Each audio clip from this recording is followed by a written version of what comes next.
Temperamental ela, hein?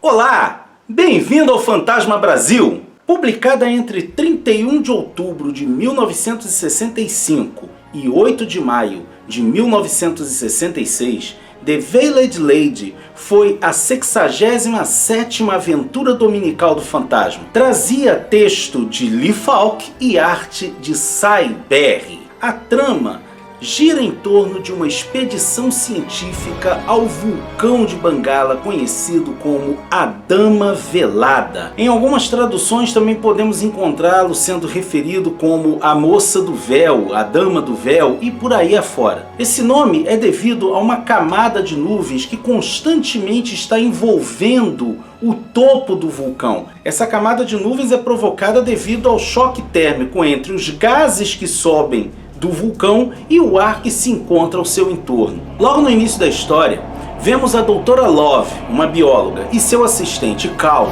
se dirigindo até a Patrulha da Selva. Eles precisam da permissão do Coronel Weeks para que possam fazer as suas pesquisas de campo dentro do vulcão a Dama Velada. Sendo uma bióloga, a Doutora Love acredita que as condições internas do vulcão são propícias para o surgimento de formas de vida diferentes e por isso mesmo interessantes no aspecto científico. O Coronel Weeks reluta em permitir que uma mulher se aventure no vulcão a Dama Velada, até porque, segundo consta, várias expedições que foram até o vulcão nunca retornaram. Entretanto, a Doutora Love demonstra para o Coronel Weeks que é plenamente capaz de se defender, e ela faz isso demonstrando sua mira no estande de tiro da Patrulha da Selva e até mesmo derrotando no judô o principal lutador da patrulha. Tendo conseguido a permissão do Coronel Weeks, a Doutora Love e Cal se dirigem até o vulcão Dama Velada, onde começam a penetrar. Eles são envolvidos rapidamente pela neblina.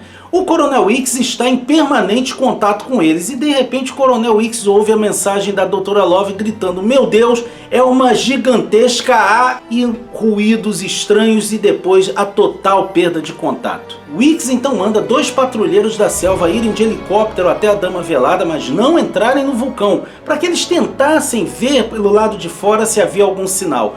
E não há nada que indique que Love e Cal sobreviveram. O que o Coronel Weeks não sabe é que a conversa estava sendo ouvida pelo Fantasma em seu aparelho de rádio diretamente na Caverna da Caveira. Então ele se dirige até a Dama Velada para tentar ajudar a expedição científica da Doutora Love e de Cal. A tribo dos Longo, amigos do Fantasma, tem sua aldeia exatamente nas proximidades do vulcão a Dama Velada, e é com o chefe Longo que o Fantasma se encontra. Havia muitas histórias a respeito do vulcão a Dama Velada, inclusive a informação de que no passado sacerdotes lançavam mulheres dentro do vulcão como uma forma de aplacar a ira dos deuses. O Fantasma então resolve ir até a mesma plataforma que era utilizada antigamente para os sacrifícios. E qual não é a surpresa dele quando, ao chegar lá em cima, ele se vê alcançado por Guran e mais um grupo de bravos guerreiros Bandar que foram lá para conversar com ele, tentando convencê-lo a não entrar naquele vulcão. Ele se demonstra irredutível na sua decisão de salvar aquelas pessoas e Guran lhe entrega uma lança mágica para que ele pudesse se defender dos possíveis perigos. O Fantasma sabe que quando Guran diz que a lança é mágica, que foi especialmente preparada, é porque sua ponta está embebida no poderoso veneno dos Bandar. Ao chegar dentro da cratera do vulcão, o Fantasma começa a se deparar com coisas muito inusitadas. Ele começa a ver insetos em tamanhos gigantescos, formigas do tamanho de gatos, borboletas com asas de 6 metros, um louva-a-Deus do tamanho de um cavalo.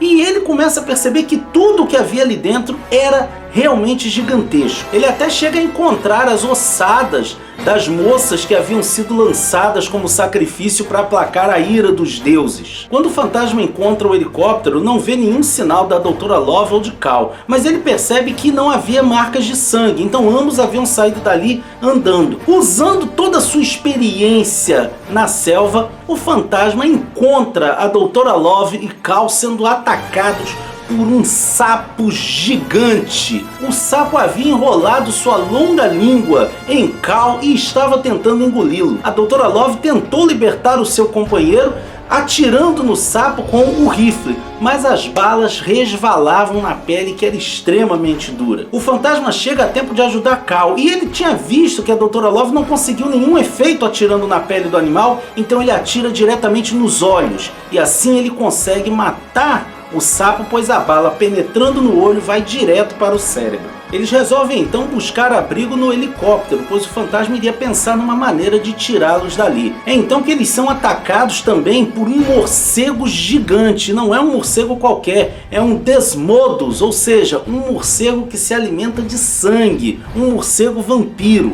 Valendo-se da lança que Guran lhe dera, o fantasma consegue acertar o morcego bem dentro da boca, e assim ele consegue matar aquela criatura gigantesca. Conversando com a Doutora Love, o fantasma ouve a sua teoria de que as condições atmosféricas dentro do vulcão foram tão radicais que provocaram aquelas mutações nos insetos e em pequenos mamíferos, bem como alguns répteis e anfíbios, como eles já tinham visto. E a Doutora Love ainda diz que dificilmente os animais sairiam dali porque o ar do lado de fora era muito rarefeito e eles não conseguiriam viver. Alguns tremores começam a indicar que o vulcão, a Dama Velada, não estava exatamente extinto, apenas inativo, e que começava a despertar de seu longo sono. O fantasma então se recorda que do lado de fora da montanha do Dama Velada existe um rio que é conhecido como o Rio de Fogo, pois suas águas são muito quentes. E ele já havia visto uma flor imensa boiando nesse rio, uma flor que não cresce em lugar nenhum da selva, ou seja, essa flor só podia estar vindo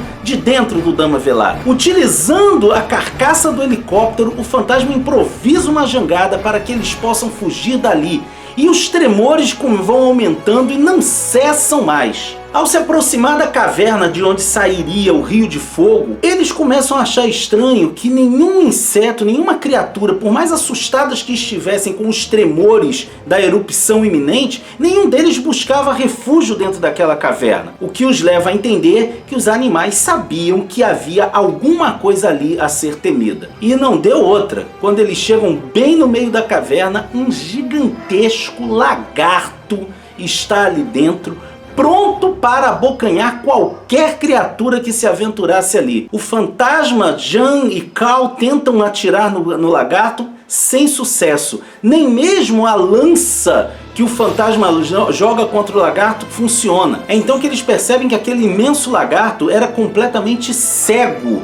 E o fantasma entende então que ele se guiava por som e movimento. O fantasma pula da jangada improvisada, atrai a atenção do lagarto para que ele liberasse a passagem. Assim, Love e Cal conseguem passar. Mas o fantasma não tinha a menor intenção de morrer ali não. Ele pula em cima da cabeça do lagarto e corre por cima dele. Nesse meio tempo, a caverna é inundada pela lava e o lagarto acaba sendo morto, e Jan, o fantasma e Cal conseguem escapar. Ao chegar do lado de fora, eles são auxiliados pelos pigmeus Bandar, que colocam Cal e Love numa jangada e os levam até a terra dos Longo. Os Longo então, utilizando-se dos tambores, entram em contato com a patrulha da selva, e o Coronel Weeks fica feliz da vida, dizendo que é o dia mais feliz da vida dele, porque ele vinha se sentindo culpado por ter permitido que aquela moça se arriscasse daquele jeito. Essa história já foi publicada no Brasil em 4 ocasiões. A primeira delas foi em 1967, no número 121 da revista O Fantasma, publicada pela RGE. Nessa ocasião ele foi publicado com o título de O Vulcão Misterioso. Depois, em 1970, foi publicada no Almanaque do Fantasma com o título de O Mistério do Vulcão. Em 1984 ela foi publicada em 2 partes, também na revista mensal do Fantasma da RGE, e especificamente nos números 348 e 349. E por último, em 2001, foi publicada pela Ópera Gráfica na O Fantasma Crônicas número 1. Em 1973, a Avon Books publicou a novelização de A Dama Velada, com a adaptação feita por Frank S. Shaw para a sua coleção de livros em prosa do Espírito que Anda. E eu vou dizer para vocês, o Frank Shaw, ele fez um trabalho primoroso nessa adaptação da história para o formato novelesco, né, para o formato de romance, porque ele resolveu algumas lacunas deixadas pelo Lee Falk e ele ainda acrescentou alguns elementos que tornaram a história mais fascinante ainda. Porque ele colocou a ideia de que junto com as moças que eram sacrificadas no vulcão, eram lançadas joias preciosas, peças de ouro, e isso desperta a cobiça de Barber, um criminoso local que acaba contratando alguns sujeitos para se infiltrar na expedição comandada por Love. É assim que nós temos a figura de Gabe, o piloto, que durante a história tem uma trajetória linda, porque ele vai para lá como um criminoso, mas ele acaba auxiliando a doutora Love, inclusive ele chega a salvar a vida dela de um dos criminosos que queria maltratá-la, porque queriam saber qual era a do tesouro. Eles não acreditavam que os interesses deles era puramente científico. Essa adaptação também tem assim algumas cenas bonitas, quando o fantasma, por exemplo, vê os ossos das moças que foram sacrificadas ali, ele para e faz uma pequena prece. Tem um momento, por exemplo, que a doutora Love pergunta: por que você faz isso? Por que você ajuda os outros? E ele pergunta: por que você é uma bióloga? E ela: entendi. É realmente uma adaptação muito bacana e que chegou a ser publicada aqui em 1975 pela editora Golfinho. Permanece sendo um dos meus livros prediletos com histórias do fantasma, é A Dama Velada. O grande barato dessa história é que ela tem muito a cara daquelas histórias clássicas de Júlio Verne, como por exemplo Viagem ao Centro da Terra, apresentando que lugares com condições diferentes poderiam gerar formas de vida inusitadas. Terras misteriosas, criaturas fantásticas, belas mulheres e grandes perigos fazem de A Dama Velada uma das aventuras mais divertidas do Espírito que Anda. No final desse vídeo, a gente preparou uma galeria de capas com várias edições pelo mundo nas quais essa história foi publicada. Se você gostou do nosso vídeo, não deixe de curti-lo e compartilhá-lo nas redes sociais. Se você quiser ajudar o nosso canalzinho a continuar com o seu trabalho, não esquece, quando você fizer suas compras na Amazon, faça pelos links do Fantasma Brasil que estão lá na descrição do vídeo. E caso você ainda não seja inscrito no nosso canal, não perde tempo, se inscreve agora, ativa o sininho, assim você fica por dentro de tudo que acontece no fascinante universo do Espírito que Anda. Ok? Vejo você por aí, hein?